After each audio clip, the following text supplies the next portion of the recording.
Après le décès d'une femme, un cheikh nous raconte des faits réels qui se sont passés juste devant lui. Dès le tout début de l'enterrement, il y avait déjà plusieurs choses étranges. Pour les bonnes et pour les mauvaises choses, Allah nous envoie des signes. Et ce cheikh qui avait plus de 30 ans d'expérience n'était pas rassuré en voyant la situation. En regardant la défunte, il voyait que son visage était anormal. L'odeur du corps aussi le dérangeait, en plus d'autres choses auxquelles il a préféré ne pas faire attention. Et il continua d'être dérangé par la situation jusqu'au moment où il fallait déplacer le corps du lit vers le cimetière. À l'enterrement, il y avait tellement de personnes que leur nombre était suffisant pour retourner le véhicule. Et pourtant, quand ils ont voulu porter cette femme pour la mettre dans la tombe, elle ne bougeait pas d'un centimètre. Il y avait 5 ou 6 frères qui se chargeaient de la porter, mais elle ne bougeait pas. Ils faisaient tout leur possible, mais rien à faire. Le corps restait au même endroit. Le cheikh, devant cette situation, consulta les livres de fiqh pour y trouver des réponses à ces questions. Mais il n'avait jamais vu une situation pareille et ne trouva pas comment sortir de cette étrange situation. Lorsque le corps saigne, est détruit ou décomposé d'une certaine manière, il y a telle et telle façon de procéder. Mais dans cette situation, le cheikh était bloqué. Il a donc appelé un confrère qui maîtrisait le sujet et dont il était sûr qu'il pourrait l'aider. Lui expliquant rapidement la situation, l'autre cheikh conclut qu'il devait réciter du Coran.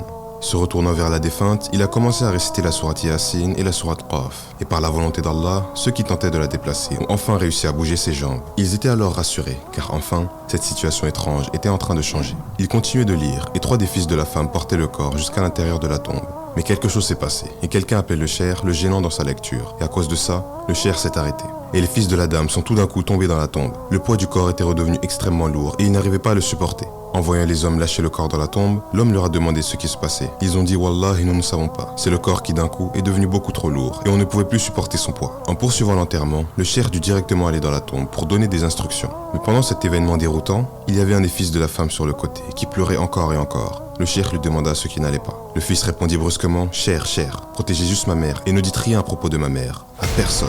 Le cheikh voulait sortir de la tombe et le fils lui demanda « Puis-je voir le visage de ma mère ?» Il est donc sorti pour que l'homme voie sa mère. Quand le fils a vu le visage de sa mère, il est sorti en pleurant énormément et il a promis au cheikh qu'il allait tout lui dire. Mais le cheikh ne devait le dire à personne. Quand c'était enfin terminé, le fils pleurait et le cheikh l'a pris sur le côté, lui demandant ce qui n'allait pas. Il lui répondit « Non, je ne te le dirai pas ». Le cheikh lui rappela qu'il lui avait fait une promesse. L'homme répondit « Non, je ne peux pas te le dire ». Il poursuivit en lui disant « Je peux juste te dire une chose, la personne qu'on a enterrée, ce n'était pas ma mère ».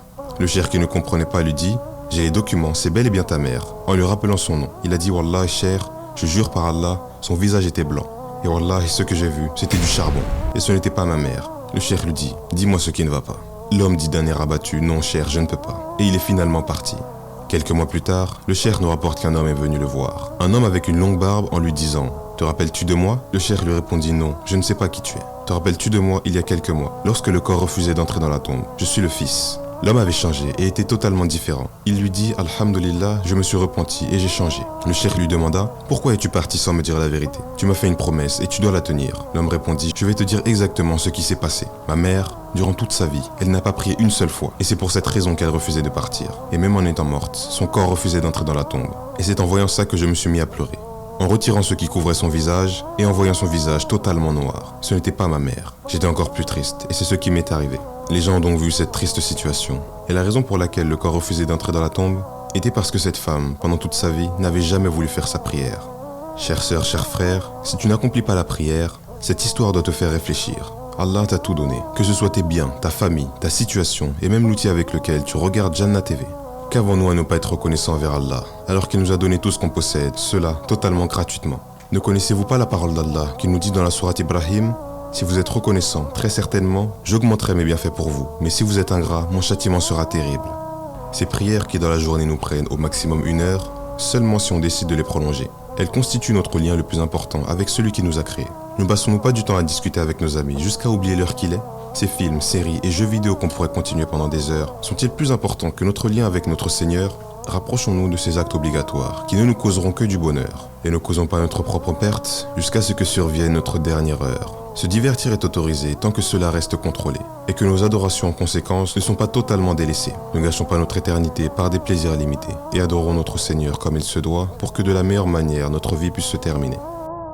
يوم ينفخ في الصور ونحشر المجرمين يومئذ زرقا يتخافتون بينهم إن لبثتم إلا عشرا نحن أعلم بما يقولون إذ يقول أمثلهم طريقة إن لبثتم إلا يوما